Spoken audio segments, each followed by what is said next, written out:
अऊज़ु बिल्लाहि मिनश्शैतानिर्रजीम बिस्मिल्लाहिर्रहमानिर्रहीम व बिही नस्तईन अम्मा बअदु फ़स्लु रुजूअ अनिल एतिकाफ़ ही फ़स्ल एतिकाफ़ खां रुजू करण जे बाबति आहे। यानी मक़सदु ॻाल्हि जो त हिकु इंसानु एतिकाफ़ करे थो त कुझु अहिड़ा असबाब कुझु अहिड़ियूं सूरतूं आहिनि जो उहो एतिकाफ़ खां उथी सघे थो। हाणे हीअ फ़स्ल उन्हनि उमूरनि जे बाबति आहे ऐं बिल्कुलु आसान तर्जुमो कंदा हलंदासीं ऐं जिते हूंदी ज़रूरत उते ज़रूरु उन नुक़्ते खे असां जेको सो वाज़े कंदासीं। साईं फरमाइनि था अल एतिकाफ़ु फ़ी नफ़्सिही मंदूबुन, एतिकाफ़ फ़ी नफ़्सिही बज़ात ख़ुदि जेको आहे अहकाम ख़म्सा मंझां इस्तिहबाब जो हुकुम रखे थो।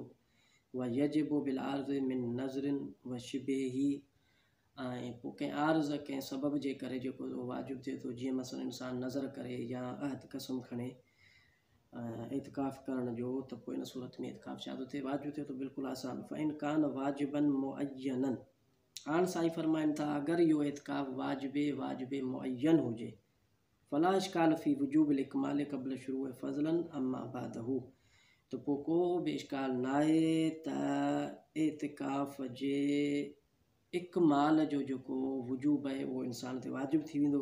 क़ब्ल शुरूअ फ़ज़लन अम्मा बादहू, एतिकाफ़ में विहण खां पहिरीं ई उन ते वाजिबु थी वेंदो, बजाए हिन जे जो एतिकाफ़ शुरू करे ऐं उन खां बाद में जेको सो एतिकाफ़ जे इकमाल जो वुजूब जेको सो उन ते लागू थिए। इन जे करे जो असां पहिरीं पढ़ी आयासीं त उहा नज़र जेका आहे कम अज़ कम 3 ॾींहंनि खां जेका आहे उहा घटि करे ई नथो सघे। यानी ही उन ॻाल्हि जी तरफ़ इशारो, अगरि 3 ॾींहंनि खां मथे मसलन 5 ॾींहंनि जी थो करे त पोइ उन जे बिना जेका अथसि अक़ल जे तरफ़ खां या मसलन जेको आहे सो अक्सर जे एतबार सां जेको उनजी नियत छा आहे वग़ैरह उनखे मुयन कयो अथसि न कयो अथसि, उहो पहिरीं असां जेको सो मसइलो पढ़ी आयासीं। फ़ला इश्काल फ़ी वुजूबिही क़ब्ल शुरूअ फ़ज़लन अम्मा बादहू, अगरि एतिकाफ़ मुअय्यन आहे त पोइ उन जे वुजूब इकमाल में को बि शक न आहे त उन ते मुकमल यानी 3 ॾींहं पूरा करणु वाजिबु अथसि। इहो शुरू करण खां पहिरीं इहो वुजूब वाजिबु थी वेंदो ऐं बजाए हिन जो असां उन इन इकमाल जे बाबति जेको आहे सो एतिकाफ़ में शुरू थियण खां बाद में जेका सकायल थियूं। व इनकान एतिकाफ़ वाजिबन मुतलकन औ मंदूबन, हाणे अगरि एतिकाफ़ वाजिब मुतलक हुजे या एतिकाफ़ फ़ी नफ़्स ई जेको मसलन मंदूब हुयो, त पोइ इन सूरत में छा आहे लम यजिबु बिशुरू, त पोइ एतिकाफ़ जंहिं वक़्तु शुरू करे पियो, ही यानी शुरू करण खां पहिरीं जी ॻाल्हि न आहे। हाणे हिते फ़र्क़ु आहे मसइलनि में। एतिकाफ़ जेॾी महिल शुरू करे पियो करे रहियो आहे त उन वक़्तु वाजिबु न आहे त उनजो इकमाल जेको सो उन वक़्तु हिन ते लागू न थींदो। साईं ख़ुदि फरमाइनि था ला यजिबु इकमाल हू ऐं इकमाल एतिकाफ़ बि मुजरद शुरू आहे फ़ी आहे, त फ़क़ति एतिकाफ़ शुरू करण में एतिकाफ़ में वेहण सां हुनजो जेको सो इकमाल यानी 3 ॾींहं पूरा करणी उन ते हाणे लागू थी वञनि, वाजिबु थी वञनि, ईअं न आहे। एतिकाफ़ मंदूब में बि ईअं आहे, जब 2 ॾींहं गुज़री वञनि त जेको हाणे 3 ॾींहं आहे त पोइ हाणे उहो वाजिबु थी वेंदसि। अगरि ॿिए ॾींहुं ई उथियो थो वञे त उथी सघे थो। अहिड़े तरीक़े सां एतिकाफ़ जेको सो मुतलक साईं फरमाइनि था व इनकान हुअल अहवतो इस्तिहबाबन फ़िल वाजिबिल मुतलक, मंदूब में त हुयो ऐं जेको एतिकाफ़ अगरि हुन ते एतिकाफ़ जेको सो वाजिब मुतलक हुयो, मसलन ॾींहं हुन मुयन कोन कया, वाजिब मुतलक हुयो त पोइ उन मंझि इहो आहे त इस्तिहबाब इहो आहे, यानी बिना बर एहतियात मुस्तहब इहो आहे त उन मंझि जेको सो उनखे पूरो करे, उनजा 3 ॾींहं पूरा करे। अगरि मथे करे थो तॾहिं बि को मसइलो कोन्हे को। ऐं बाक़ी इहो आहे जो अगरि 2 ॾींहं हुन एतिकाफ़ अथसि वाजिबु, नियत मुतलक अथसि, घणा ॾींहं कंदो का ख़बर न आहे, ऐं जेॾी महिल 2 ॾींहं करे छॾियईं ऐं 3 ॾींहं आयो त पोइ त उहो हुन ते वाजिबु अथसि।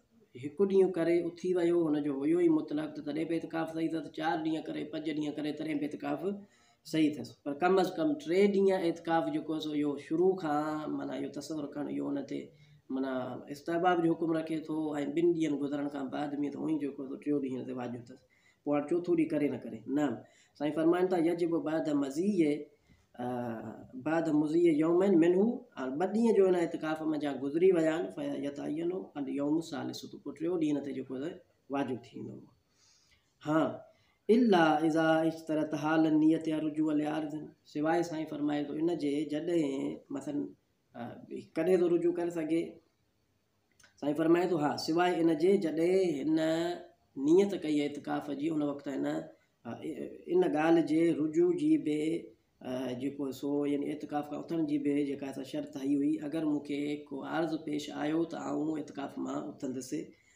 ऐं पोइ नतीजो हीअं थियो त फ़क़ हुसूल हू ऐं हुसूल आर्ज़, ऐं उहा मुश्किल उहा आर्ज़ जेका इतफ़ाक़ हुन रखियो बाद यौमैन, 2 ॾींहंनि गुज़रण खां बाद में 3 ॾींहं, हाणे जेको 3 ॾींहुं हूअं त वाजिबु थी वञे था, त पोइ हाणे जेको हिन या आर्ज़ पेश अचण बाबति इतिकाफ़ जी नियत वक़्तु ई इहा जेका माना रुजू जी शर्त हई हुई उथण जी, फल रुजू अनु हीन इज़न, पोइ इन सूरत में, इन शर्त वारी सूरत में त पोइ ई रुजू करे सघे थो इनशा, अगरि हू चाहे त रुजू करे सघे थो, अगरि वेह त तॾहिं बि को मसइलो न आहे।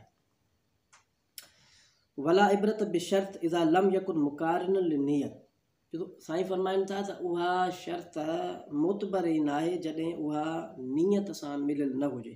हाणे हीउ नुक़्तो हिकिड़ो अहम आहे, इन ॻाल्हि जी तरफ़ मुतवजा जेको थो थियो, सवाउन अकान क़बलहा, चाहे उहा शर्त एतिकाफ़ जी नियत करण खां पहिरीं ई जेका सा हुजे, अम बाद शुरू फ़ी है, या एतिकाफ़ में शुरू थियण खां बाद में हुजे, ऐं रुजू जी जेका शर्त हुई उहा उन पहिरीं ई रखी छॾी हुई।